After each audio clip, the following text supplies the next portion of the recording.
चलो second discussion हमारा है image formation by plane mirror, कि प्लेन मिरर किस तरह इमेज फॉर्म करता है।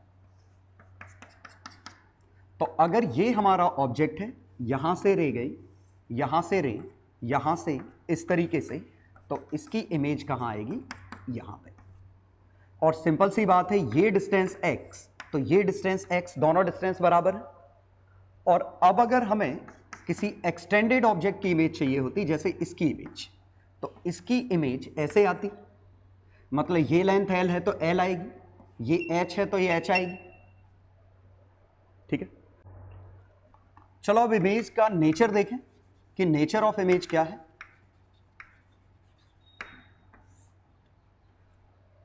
तो ये बात तो समझ में आती है कि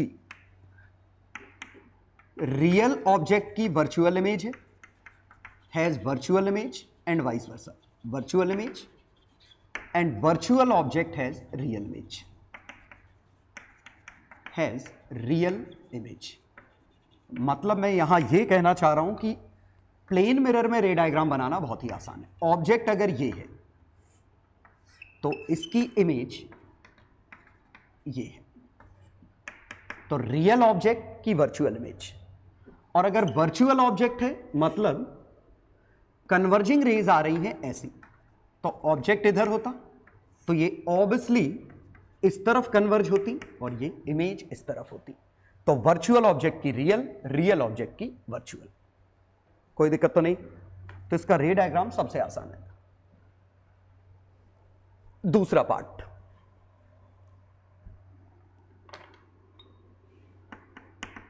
size of image is same as that of object। Image की साइज और ऑब्जेक्ट की साइज प्लेन मिरर में कोई डिस्टॉर्शन नहीं होगा, बिल्कुल ही सेम होगी। ठीक है, इसी से हम एक बात यहां कह रहे हैं कि ट्रांसवर्स मैग्निफिकेशन +1 है, मतलब अपराइट इमेज अपराइट ही है। तो जैसे अगर हमारा ए ऐसा है तो इसकी इमेज ऐसी दिखेगी, इसकी इमेज ऐसी नहीं दिखेगी। हां, इन मिरर में ऐसा हो जाता है कि ए अगर ऐसा है तो इसकी इमेज ऐसे होती है, लेकिन प्लेन मिरर में ऐसा नहीं हो सकता, अपराइट इमेज अपराइट ही दिखेगी। ठीक है, लेकिन एक इंटरेस्टिंग चीज यहां यह है कि longitudinal magnification -1। Now what is longitudinal magnification? दरअसल इसी को मैं फ्रंट बैक इन्वर्जन ये नाम दे सकता हूं। फ्रंट बैक इन्वर्जन बड़ा आसान है। जैसे ये मिरर है, अगर आप इसमें P को देखोगे तो आपको ऐसा दिखेगा, आप यहां से देखोगे तो ये जो P का कर्व्ड सरफेस फेस कर रहा था मिरर को, तो ये अब हमें फेस करेगा। ठीक है, तो ये मिररिंग है। ठीक है, तो उम्मीद है समझ में आया होगा कि ये हमारा फ्रंट बैक इन्वर्जन है। मींस अगर एरो इस तरफ है तो ये एरो ऐसे पलट जाएगा, लेकिन अगर एरो ऐसा है तो ये एरो ज्यों का त्यों हमारा ऊपर रहेगा। और खास बात, एक तीसरा एरो और बनाते हम ये, तो ये ज्यों का त्यों रहता। ठीक है, तो मैं इसको 3D में थोड़ा सा यहां बना के दिखा रहा हूं। तो ये हमारा मिरर है। ठीक है, यहां से ये हमारी एक्सिस है, तो ये हमारा एरो एज इट इज रहेगा। ये हमारा एरो इधर है तो ये इधर ही रहेगा, इमेजिन करो। लेकिन ये एरो हमारा इधर है तो ये वाला एरो पलट के ऐसा हो जाएगा। ये फील कर पा रहे हो? तो एक्स डायरेक्शन में कोई इन्वर्जन नहीं, वाई में कोई इन्वर्जन नहीं, जेड डायरेक्शन -z में कन्वर्ट हो गई। और यही एपरेंटली हमें लगता है कि मिररिंग हो गई है। हमें ऐसा लगता है कि लेफ्ट टू राइट इन्वर्जन हो गया है, जबकि लेफ्ट टू राइट इन्वर्जन नहीं होता। अगर लेफ्ट टू राइट होता तो हमारी एक्स एक्सिस -x बन जाती, लेकिन होता तो नहीं है। वो हमारा विजन होता है। वो हमें ऐसा लगता है कि ऐसा हुआ है, ठीक है। कि जैसे मान लीजिए सामने मिरर है, मैं मेरी फोटो देखूंगा तो मेरे अगर लेफ्ट हैंड में घड़ी है तो उधर भी तो उसी हैंड में घड़ी होगी, लेकिन वो हमें अपना राइट दिखेगा क्योंकि हम पूरे के पूरे घूम गए हैं मिरर इमेज में, ठीक है। तो ये समझने के लिए मैंने नीचे एक वीडियो की लिंक दे रखी है कि फ्रंट बैक इन्वर्जन और लेफ्ट राइट इन्वर्जन में क्या डिफरेंस है। तो काफी अच्छा वीडियो है, आप उस वीडियो को देखिएगा, आपको समझ में आ जाएगा, ठीक है। अब बात उठी ये लॉन्गिट्यूडनल और ट्रांसवर्स क्या है। लॉन्गिट्यूडनल हमेशा एक्सिस के अलोंग वाली डायरेक्शन को लॉन्गिट्यूडनल डायरेक्शन कहते हैं। एक्सिस के अलोंग, मिरर की एक्सिस ये है, एक्सिस के अलोंग वाली डायरेक्शन को लॉन्गिट्यूडनल कहते हैं, चाहे वो मिरर हो चाहे वो लेंस हो। तो ये जो डायरेक्शन है ये लॉन्गिट्यूडनल डायरेक्शन है, और लॉन्गिट्यूडनल के परपेंडिकुलर जितनी है सभी ट्रांसवर्स है। तो ये डायरेक्शन ट्रांसवर्स है, ये डायरेक्शन ट्रांसवर्स है, इवन इसकी हर डायरेक्शन ट्रांसवर्स है ऐसी वाली। तो ये हमारी ट्रांसवर्स डायरेक्शन है। क्लियर? तो ये लॉन्गिट्यूडनल और ट्रांसवर्स का मीनिंग समझ में आया होगा। तो ट्रांसवर्स मैग्निफिकेशन नहीं होता, लॉन्गिट्यूडनल मैग्निफिकेशन होता है, वो भी नेगेटिव। और आप इसको बड़ी आसानी से इस एग्जांपल से समझ सकते हैं कि ये हमारा डाइस है, ऊपर 1 है, यहां 2 है, ठीक है, यहां पे 3 है। तो इसकी मिरर इमेज में क्या दिखाई देगा? मतलब हम यहां से, मिरर ये है, ठीक है, यहां से देख रहे होते तो ये 2 इधर है तो ये 2 इधर दिखता। सोचो,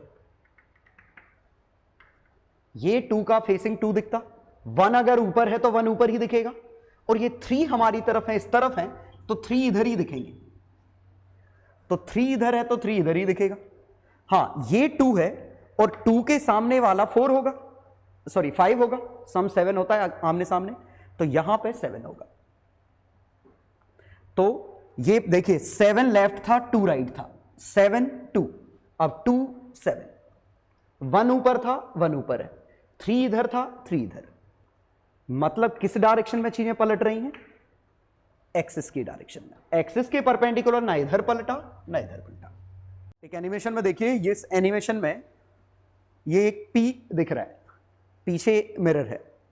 तो देखिए पी की इमेज पीछे पी ही दिखेगी, क्यों नहीं दिखेगी? और सही बात है, आप हाथ में पी लेके देखो, पीछे मिरर में पी ही तो दिखेगा, जैसे इसमें दिख रहा है, ठीक है। वो क्यू की फीलिंग क्यों आती है? कि अगर हम इस पी को 90 डिग्री घुमाते हैं, ठीक है, और अब पूरे के पूरे सेटअप को घुमा के देखें तो पी हमें क्यू जैसा दिखेगा। लेकिन हम मिरर में ये चीज देख थोड़ी ना पाते हैं, मिरर में तो सामने से देखना पड़ता है ना, ठीक है। और इसी में तीसरा पॉइंट क्या हो गया, अगर हम निकालें तो वेलोसिटी ऑफ इमेज। तो ये मिरर है, ये हमारी z डायरेक्शन है, तो इसकी वेलोसिटी होती vx, vy, vx, vz ऐसी होती।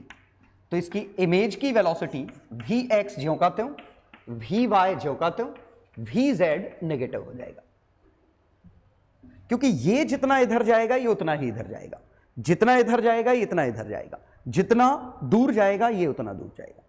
तो z डायरेक्शन में वेलोसिटी पलट देंगे, ठीक है। ये विथ रिस्पेक्ट टू मिरर है। ऑब्वियसली ये तब का आंसर है जब मिरर रेस्ट पे है। क्यों? क्योंकि मिरर मूव कर रहा होगा तो भी अंतर आएगा वेलोसिटी ऑफ इमेज पे। एग्जांपल देखें,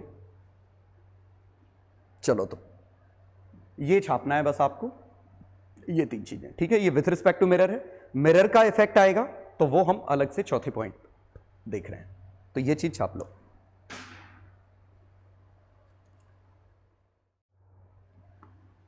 तो देखिए अगर मिरर मूव कर रहा होगा तो उसका इफेक्ट क्या आएगा, बिल्कुल आसान है। ये ऑब्जेक्ट है, मिरर के पास अगर वेलोसिटी v है तो इमेज के साथ क्या होगा, तो देखिए ये डिस्टेंस अगर x है, ये डिस्टेंस अगर x है, अगर मिरर d डिस्टेंस मूव किया तो मिरर पहुंचा यहां पे, तो ये डिस्टेंस ऑब्जेक्ट का कितना बचेगा, x माइनस डी। तो इमेज भी कहां आ जाएगी, x माइनस डी, ये आ जाएगी। ऑब्जेक्ट तो अपनी जगह रेस्ट पे है, तो ऑब्जेक्ट से इमेज कितनी दूर थी पहले, 2x। अब ऑब्जेक्ट से इमेज कितनी दूर है, 2x माइनस 2d। इसका मतलब when mirror moves bye d, image moves bye 2d। रटना मत, क्योंकि ये तब का आंसर है जब ऑब्जेक्ट रेस्ट पे हो और मिरर ऑब्जेक्ट की तरफ जा रहा है। तो इमेज ये 2D खिसक जाएगी, और वजह बिल्कुल आसान है 2D सोचने की। देखिए कैसे, कि जब ये मिरर पास में आया तो ये डिस्टेंस d कम हो गया, तो इमेज हमारे d कम डिस्टेंस पे बनेगी। तो इससे इमेज जो x पे थी वो x माइनस डी पे है, लेकिन ये d 2 बार कम हो गया है। एक बार मिरर खुद खिसक गया, मिरर खुद खिसक गया तो d इमेज खिसक गई, और ये डिस्टेंस कम हो गया तो इमेज 2 बार d अंदर आ गई। ठीक है, चाहे तो आप इसको समझ सकते हैं with respect to mirror. Mirror को स्टॉप करो तो ऑब्जेक्ट के पास d आएगा, तो इमेज के पास d आएगा। मिरर को स्टॉप करो, ऑब्जेक्ट के पास d, इमेज के पास d। लेकिन मिरर के पास खुद के पास एक d था, तो विथ रिस्पेक्ट टू ग्राउंड जब निकालते तो d ऐड करते दोनों में, तो ये इसमें d ऐड करते तो ये रेस्ट पे आ जाता, बात सही है। और इसमें d ऐड करते तो ये 2d हो जाता। तो आप ऐसे भी सोच सकते थे, लेकिन मैं ये क्यों कह रहा हूं कि थोड़े कॉशियस रहिए इसमें, बिकॉज अब जरा सोचिए, ऑब्जेक्ट यहां है, इमेज यहां है, अगर ये ऊपर जा रहा होता d से, तो अब इमेज कहां जाती। तो बड़ा सिंपल सा answer, it will not move at all.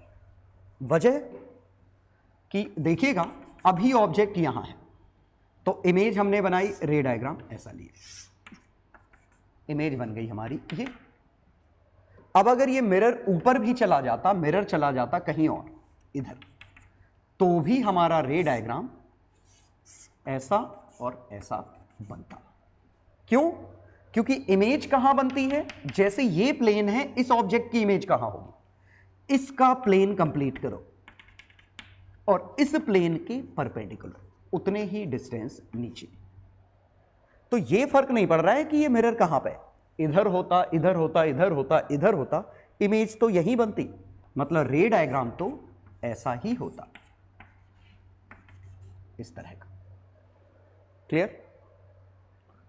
That's why mirror के इस मूवमेंट या इस मूवमेंट से फर्क नहीं पड़ेगा, क्योंकि मिरर ऐसे मूव किया या ऐसे मूव किया, प्लेन तो उसका वही है, और चूंकि प्लेन चेंज नहीं हुआ तो इमेज चेंज नहीं हुई। आगे जब खिसका तो इसका प्लेन मूव कर रहा है, इसका प्लेन मूव कर रहा है, इसीलिए इमेज मूव कर रही है। तो चौथा पॉइंट आप कैसे लिखेंगे,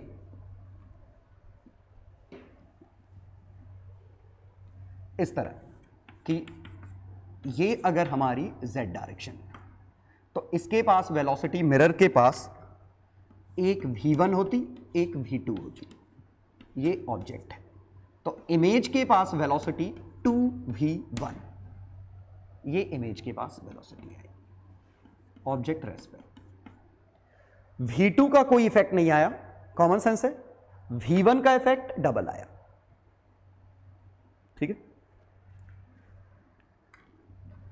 तो ये कॉन्सेप्ट मैं यहां क्या कह रहा हूं कि प्लेन मिरर में, इसको एक सिमुलेशन से ही दिखा देता हूं। ये जैसे प्लेन मिरर आपको दिख रहा है, ऊपर ऑब्जेक्ट है, उसके नीचे इमेज है। ठीक है, अब इस प्लेन मिरर को अगर मैं मूव भी करूं तो भी इमेज वहीं बनेगी। देखो, प्लेन मिरर को आगे ले जा रहा हूं, इमेज वही है, पीछे ले जा रहा हूं, इमेज वही है। नंबर ऑफ रेज भले बदल रही हैं, लेकिन उनका इंटरसेक्शन पॉइंट तो वही है। क्लियर? चलो, इसी में दूसरा एनिमेशन भी देख लेते हैं। ये ऑब्जेक्ट है, वो मिरर है, उसके पीछे इमेज दिख रही है। अब मैं मिरर को मूव कर रहा हूं लेफ्ट, तो जब मिरर लेफ्ट मूव कर रहा है, इमेज भी लेफ्ट मूव कर रही है, लेकिन इमेज ज्यादा डिस्टेंस कवर अप कर रही है। मिरर को राइट मूव कर रहा हूं, इमेज राइट जा रही है लेकिन डिस्टेंस ज्यादा कवर अप कर रही है। ठीक, लेकिन इसकी जगह ऑब्जेक्ट को मूव कराया होता तो जितना ऑब्जेक्ट मूव करता इमेज उतनी ही मूव करती।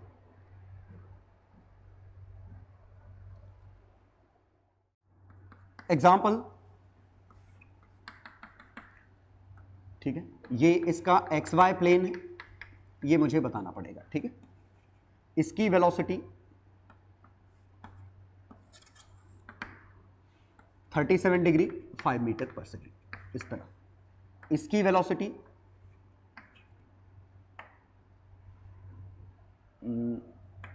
2√2 मीटर पर सेकेंड 45। अब हमें निकालना होता फाइंड वेलोसिटी ऑफ इमेज। तो हम इसमें सिंपली क्या करेंगे, kind of superposition principle use करेंगे। कैसे?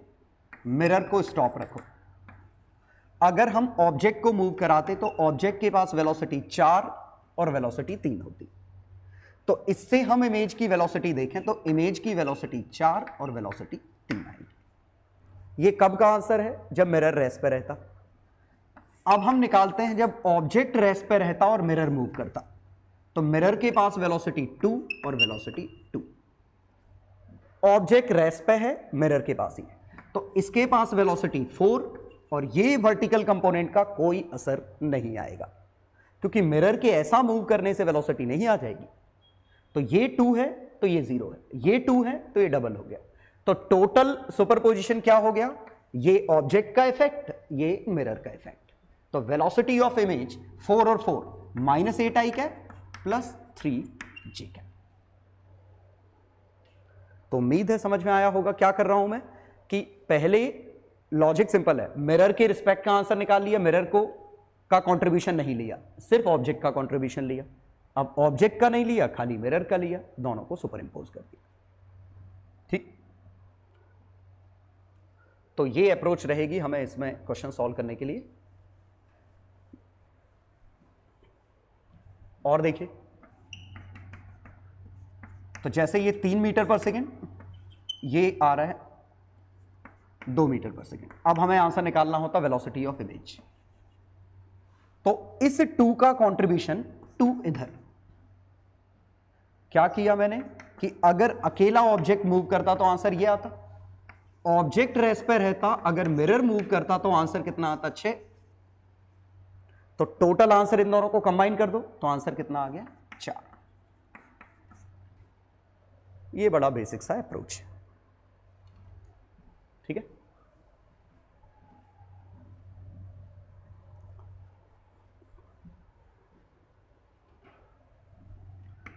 एग्जाम्पल 2। तो हम इससे रिलेटेड काफी क्वेश्चन बना सकते थे। तो जैसे हमने एक क्वेश्चन ये बना लिया,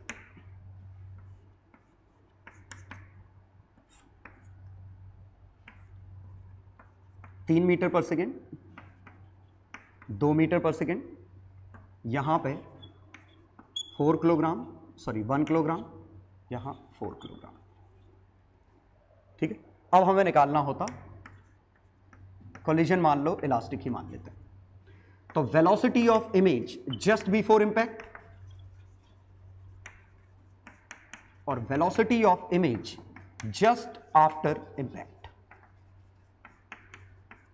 है। कॉमन सेंस क्वेश्चन कि ये टकराएंगे, आंसर कुछ आएगा। तो ये हमारा क्या है? मिरर। मतलब हमने फ्रंट सरफेस इसकी सिल्वर कर रखी है और काफी शाइनिंग सरफेस है, तो ये मिरर की तरह काम करेगा। तो पहले ऑब्जेक्ट की वेलोसिटी 2 मीटर पर सेकेंड है, वो ऑब्जेक्ट है। मिरर की वेलोसिटी 3 मीटर पर सेकेंड है। तो इमेज की वेलोसिटी, ऑब्जेक्ट कह रहा है 2 इधर जाओ, इमेज कह रही है, सॉरी मिरर कह रहा है 6 इधर जाओ, तो कितना आएगा? 8। तो -8 आई कैप। अब आफ्टर इंपैक्ट, तो आफ्टर इंपैक्ट के लिए हमें सॉल्व करना पड़ेगा। तो इसकी वेलोसिटी v, इसकी वेलोसिटी v प्लस 5, अप्रोच कितने का है? 5, सेपरेशन कितने का होगा? 5। अब कंजर्वेशन ऑफ मोमेंटम, तो 4v plus 1 into v plus 5 is equal to, ये कितना बना?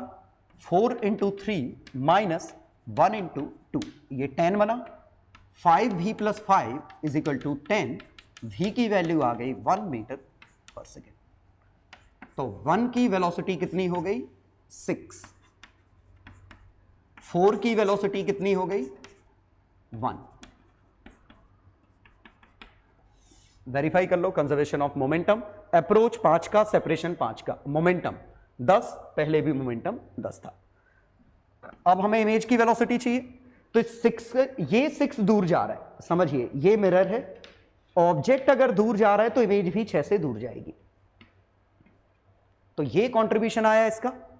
अब मिरर का कंट्रीब्यूशन देखें, तो मिरर अगर 1 से इधर जा रहा है तो इमेज 2 से इधर जाएगी। तो वेलोसिटी कितनी आई 6 और 2 4 प्लस का 4 आई कैप, ठीक है, उस तरफ 4 की स्पीड से जाएगी। तो शायद समझ में आ गया होगा क्या करना है। दोनों का कंट्रीब्यूशन अलग अलग निकालो और ऐड कर दो। चलो 3 क्वेश्चन करो। Velocity of image with respect to ground, with respect to mirror, with respect to object, ये निकालना है। आई कैप है, जे कैप है, के कैप में कुछ भी नहीं है, ये 2D फिगर है, ठीक है। क्वेश्चन नंबर 2 में normal of mirror is along Y direction, velocity of object दे रखी है वेक्टर फॉर्म में, वेलोसिटी ऑफ मिरर दे रखा है, you have to find velocity of image with respect to ground, ठीक है। क्वेश्चन 3, ओमेगा 1 ओमेगा 2, ये इंसिडेंट रे इस पॉइंट के रिस्पेक्ट में ये O है, ओमेगा 1 से घूम रही है, मिरर ओमेगा 2 से घूम रहा है। तो ये आपको बताना है कि रिफ्लेक्टेड रे कितने एंगुलर वेलोसिटी से घूम रही होगी, ठीक। ट्राई करो। चलो सॉल्यूशन देखो। तो इसमें अकेले इसका कंट्रीब्यूशन देखो तो ये 2 है, तो ये 2 इधर जाएगा। मिरर का कंट्रीब्यूशन 4 इधर है, तो 8 इसको मिलेगा, 8 इधर। वर्टिकल कंपोनेंट तो ट्रांसफर होना नहीं है क्योंकि मिरर ऐसे चले जाए कोई फर्क नहीं पड़ रहा है। तो इसकी वेलोसिटी कितनी हो गई 10 आई कैप। तो पहले का आंसर 10 आई कैप। अब velocity of image with respect to ground 10 I cap, velocity of mirror with respect to ground 4 I cap plus 3 J cap, vector form. तो velocity of image with respect to mirror, इन दोनों को घटा दूं, image with respect to ground, mirror with respect to ground. तो image with respect to ground में mirror with respect to ground घटा दूं तो ये आंसर आ जाएगा। तो इसमें से ये घटाओ तो कितना आया 6 I cap minus 3 J cap. Clear. With respect to object, तो velocity of object with respect to ground कितना है -2 आई कैप। तो image with respect to ground में object with respect to ground घटा दिया जाए तो कितना बचेगा 12 आई कैप, ठीक। उम्मीद है समझ में आ गया होगा। तो सबको वेक्टर फॉर्म में लिखो और फॉर्मूला लगा दो। हालांकि हम ऐसे भी कर सकते थे, जैसे विथ रिस्पेक्ट टू मिरर कहा है तो मिरर की वेलोसिटी थी कितनी 3 और 4, ऑब्जेक्ट की वेलोसिटी थी 2। क्वेश्चन में विथ रिस्पेक्ट टू मिरर कहा है तो मिरर को स्टॉप कर दो। मिरर को स्टॉप करोगे तो ऑब्जेक्ट के पास वेलोसिटी आ जाएगी कितनी 2, और नीचे कितनी आ जाएगी 3। शायद ये 2 इधर था, ये 2 इधर था। तो ऑब्जेक्ट के पास वेलोसिटी कितनी आ जाएगी 6, स्टॉप किया तो इसके पास वेलोसिटी 3। सोचो, और अगर मिरर स्टॉप्ड है, अगर मिरर स्टॉप्ड है तो वेलोसिटी ऑफ इमेज और velocity of object opposite type की होगी, मतलब स्पीड सेम निकलेगी, बस डायरेक्शन क्या आएगी, ये 6 इधर, ये 3 इधर। पक्का समझ में आया। मिरर स्टॉप्ड है तो ये 6 3 और ये 6 और 3 ऐसे, और यही आंसर है, ठीक। Similarly with respect to object निकालने के लिए ऑब्जेक्ट को स्टॉप कर सकते थे। कैसे, ऑब्जेक्ट की वेलोसिटी थी 2, इसकी थी 4, इसकी थी 3, तो ऑब्जेक्ट को स्टॉप करते तो मिरर के पास वेलोसिटी कितनी बचती 8, सॉरी कितनी 6, ये कितना आता 3, तो इसकी वेलोसिटी कितनी आती 12, ठीक है। तो पहले भी शायद 12 ही आना चाहिए, -2 आई कैप इसका था और 10 आई कैप इसका था, तो रिलेटिव 12 आई कैप। मुझे याद नहीं मैंने क्या लिखा था, तो 12 आई कैप था थर्ड कहां से। चलो क्वेश्चन नंबर 2। अब देखिए नॉर्मल इसका वाई डायरेक्शन में, वेलोसिटी ऑफ ऑब्जेक्ट कितना है 2 आई कैप 3 जे कैप, तो मैं इसको 3 जे कैप लिख लूं, इसको 2 आई कैप प्लस 4 के कैप लिख सकता हूं। आपकी मर्जी कैसे मानते हैं आप, 2 आई कैप इधर मान लो, 4 के कैप इधर मान लो। मिरर की वेलोसिटी कितनी है, आई कैप, इस डायरेक्शन में है आई कैप, तो मिरर की वेलोसिटी है आई कैप माइनस 2 जे कैप, माइनस 2 जे इस तरह, और एक के कैप 4 के माइनस 3 के कैप, ऐसे इस तरह। तो हम चाहें तो इसको ऐसे कर सकते थे, इसको x माना, इसको y माना, इसको z माना, और हमने सबकी वैल्यूज लिख दी। तो ऑब्जेक्ट की वैल्यूज कितनी है, 2 पॉजिटिव आई कैप में है, 2 इधर है, 3 जे कैप में है, 3 नॉर्मल के अलोंग है, z में 4।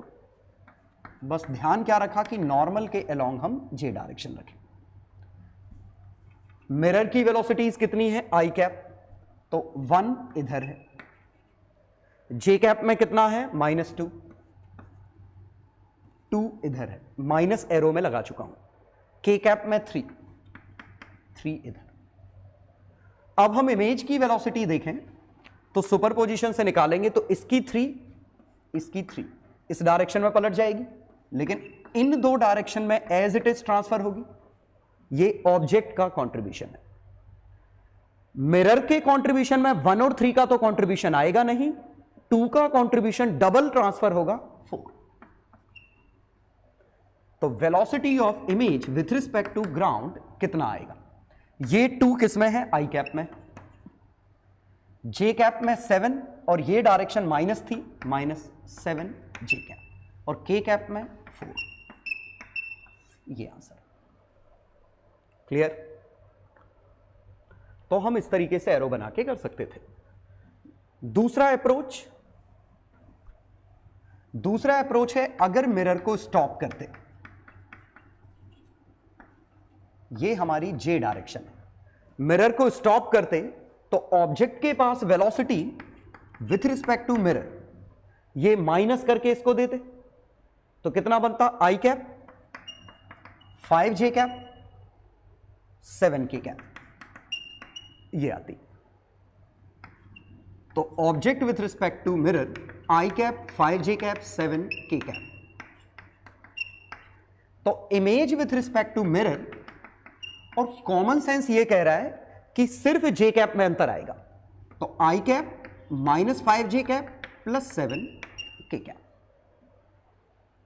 तो velocity of image with respect to mirror I -5 J plus 7 K, लेकिन हमें velocity of image with respect to ground निकालना है, तो image with respect to mirror, mirror with respect to ground add कर सकते हैं, तो आई -5 जे प्लस 7 के मैं ऐड कर दूं i -2 जे -3 के, कितना बना 2i -7 जे प्लस 4 के, वही बना जो पहले आया था। तो एक हमारा अप्रोच सिंपल सा ये है, मिरर स्टॉप करोगे तो ऑब्जेक्ट और इमेज की स्पीड बराबर निकलेगी। हाँ, वेक्टर में गड़बड़ होगा सिर्फ एक डायरेक्शन में, नॉर्मल डायरेक्शन में, तो हमने ये लिखा और मिरर का कंट्रीब्यूशन जोड़ दो, या सुपरपोजिशन यूज करो, ऑब्जेक्ट का अलग निकालो, मिरर का अलग निकालो।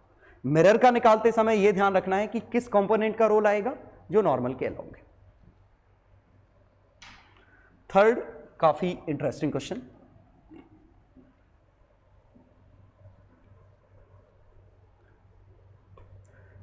चलो थर्ड क्वेश्चन में ω1 ω2 ये इस तरीके से एंगुलर वेलोसिटी हमें निकालनी है रिफ्लेक्टेड रे की। अब देखिए अगर मिरर स्टॉप्ड होता तब का आंसर निकालना, तो इसके पास ω1 होता तो इसके पास ω1 होता, सोच लो अच्छे से, ये जितना घूमेगा उतना ही तो ये घूमेगा, अगर मिरर रोटेट नहीं कर रहा होता तो क्योंकि ये एंगल और ये एंगल हमेशा बराबर हैं, तो इनके रेट ऑफ चेंज भी बराबर है। तो ये कब का आंसर है? जब मिरर स्टॉप्ड है। ठीक है, तो omega of reflected ray with respect to mirror हमें निकालना है। तो पहले हम चाहें तो इसमें मिरर को स्टॉप कर दें, लेकिन मिरर को स्टॉप करने पे ध्यान देने वाली बात यह है कि इसका आंसर ओमेगा 1 प्लस ओमेगा 2 आ जाएगा। सोचो, मिरर को स्टॉप करोगे तो ये एंगुलर वेलोसिटी इसमें ऐड होगी, तो इसकी वेलोसिटी ओमेगा 1 प्लस ओमेगा 2 होगी विथ रिस्पेक्ट टू मिरर। ठीक है, तो इसके पास भी ओमेगा 1 प्लस ओमेगा 2 होगी, क्योंकि अब तो मिरर स्टॉप्ड है ना। लेकिन दिक्कत यह है कि यह तब का आंसर है जब मिरर स्टॉप्ड है। ठीक है, लेकिन angular velocity of reflected ray with respect to ground, तो angular velocity of reflected ray with respect to mirror, angular velocity of mirror with respect to ground, ये omega 1 plus omega 2, direction clockwise. Mirror की velocity omega 2 clockwise. सोचो, तो total omega 1 plus 2 omega 2 clockwise, पहला तरीका। ठीक है, once again इसमें चाहो तो आप सुपरपोजिशन से सोच सकते हो कि मिरर का कंट्रीब्यूशन क्या आएगा, कि मिरर अगर ओमेगा 2 से इधर जाएगा तो इमेज 2 ओमेगा 2 से इधर जाएगी। तो मिरर का कंट्रीब्यूशन डबल है, इसका कंट्रीब्यूशन ओमेगा 1 है। ठीक, हालांकि इसको हम प्योर मैथमेटिक्स से समझें तो हमारे लिए बहुत आसान होगा। देखें कैसे।